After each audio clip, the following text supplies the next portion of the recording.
Scootsersielen, Henk. Is dat niet een van die traditioneel Friese sporten? Ja, samen met vierliepen en keertsen is dat, volgens mij ben dat de traditionele Friese sporten. Nou, daar wil ik eigenlijk al meer over weten. Misschien iets van een sportcast? Ja, inderdaad. We kennen Sietse Broesma wel even vragen van, die skipper van Ora et Labora. Die kennen we wel even vragen. Dan gaan we daar naartoe.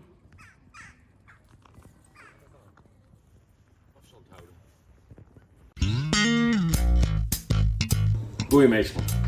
Welkom bij Sportcast.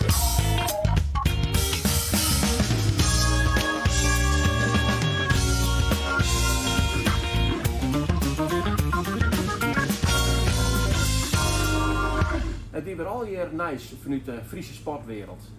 Maar kijk eens, vorige week beginnen we bij mijn strijdluik van Friese simmersporten, traditionele Friese simmersporten. Vorige week hebben we toen keertjes gedaan en volgende week dan komt het vierliepen aan bod. Maar deze keer dan gaan we het hebben over het scootsstation. En wij schakelen even oer naar Redmer Stamhuis, want het is nu in Heeg. Ik sta hier met Sietse Broersma bij de Ora et Labora. Wat betekent deze boot voor jou? Nou ja, wat betekent? Hier zeilen wij de wedstrijden mee voor Heeg in de IFKS. En daar ben ik skipper op. En nou is een beetje 10 jaar geleden weer begonnen voor Heeg te zeilen. En dat gaat steeds en elke keer weer beter. Hoe ben je terechtgekomen bij het scootsersielen? Terechtgekomen, ja, een beetje ingerold via. En nou ja, het ging gewoon zo goed, dus we zijn een skip voor Heeg en het weer in de top mee te zeilen en dat gaat tot nota hartstikke goed. En hoe is deze sport ontstaan? Want deze boot is niet gemaakt, of de scooters zijn niet origineel bedacht om sportschepen te zijn, toch? Nou ja, vroeger werd er natuurlijk veel vracht mee gevaren. En nu zijn het eigenlijk zeilende racemonsters geworden, hebben wij er wat van gemaakt. En voor Heeg te varen is super natuurlijk. Dus dit schip gaat snel? Nou, wel redelijk ja. Hoe snel kan hij ongeveer gaan? Ja, dat is natuurlijk een veelgestelde vraag, want we zeilen ook wel met ploegjes en zo.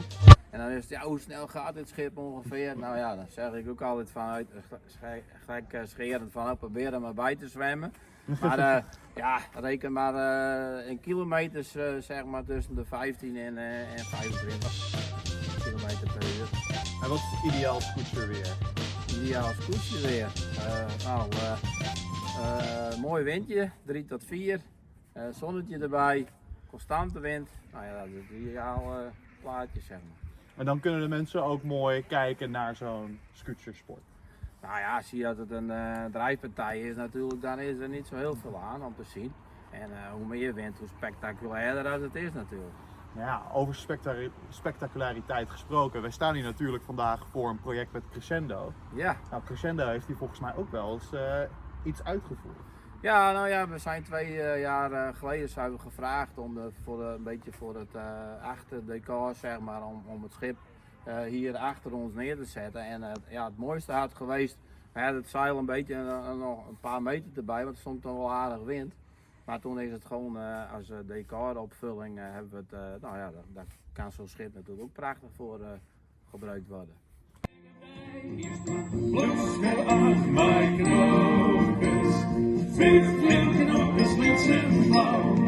Knoopje 1, verleden beperk ik wat uit. Knoopje 12, en doe juist om mij zomaar een put. Knoopje 3, ik hier haast net meer, maar bij de vierde mast ik wacht je. Een keer, blueskel aan mijn knopjes, 15 knopjes links en blauw. Soms spendeer, stil en stadig aan ons weer. Stil en stadig aan ons verder. Elke andere knoop weer. En dat was zo gelukkig, dit was net dat en jij. Ons was zo nieuwsgierig en die tijd die vliegt voorbij. Is de bloesje aan mijn knopjes, 15 knopjes links en blauw. dan stonden de mensen dus hier te kijken of... Nou nee, hier lag het, een pont en daar zaten het hele korps op. En de mensen die stonden hier natuurlijk op elkaar dat aan te schouwen, zeg maar. En als er nog vrijwilligers zijn die iets te doen hebben, wat hebben jullie aan vrijwilligers? Nou ja, het is wel zo, we moeten natuurlijk zelf veel aan het schip doen. Dat kunnen we ook. Dus dat is een voordeel, want het is toch een dure hobby. En ja, dankzij heel veel bedrijven uit Heeg ja, maakt het van ons wel een stuk makkelijker natuurlijk. Dus daar zijn we heel trots op.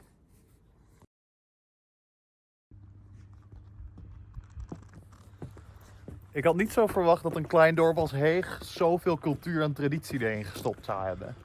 Ja, daar wist hij eigenlijk helemaal net zo van bewust als hij wat omstapt. En dat je er dan even rustig naar Sjugge redt, maar dan... Blijkt het toch wel dat er achter elk klein hoekje gewoon een nieuw verhaal zit. Ja, wij hebben het wel mooi dingen en er komt ook nog wel meer deze uitvoering. Laten we eerst waar ik ben van. Let's go.